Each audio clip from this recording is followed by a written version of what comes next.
గ్రామ దేవతగా ఊరి రక్షణ కవచంగా భావించే బొడ్డురాయి ఇలా మట్టిలో కలిసిపోవటం పట్టణానికి అరిష్టమని, దీనివల్ల అశుభాలు జరుగుతాయని పెద్దలు ప్రజలు ఆందోళన చెందుతున్నారు. ఈ నేపథ్యంలో మహాశివరాత్రి పర్వదినం మరి రానున్న రథోత్సవాన్ని పురస్కరించుకొని పట్టణానికి చెందిన ముగ్గురు యువకులు నడుం బిగించారు.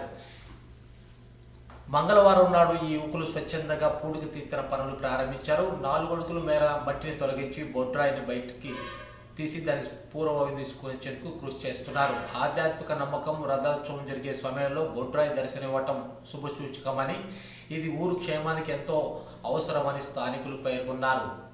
ఎవరు ముందుకు రాని సమయంలో గ్రామ శ్రేయస్సును కాంక్షను ముగ్గురు యువకులు తీసుకున్న నిర్ణయాన్ని పొదిలివాసులు కొనియాడారు. ఈ సందర్భంగా పట్టణ ప్రముఖులతో మాట్లాడుతూ, అభివృద్ధి పేరుతో మనం సంస్కృతిని సాంప్రదాయాన్ని మర్చిపోకూడదని, యువత ఇలాంటి సామాజిక బాధ్యతతో ముందుకు రావటం సుపరిణామాన్ని అభినందించారు. ఈ కార్యక్రమంలో పలువురు భక్తులు, స్థానికులు వారికి సంపూర్ణ మద్దతు తెలిపారు.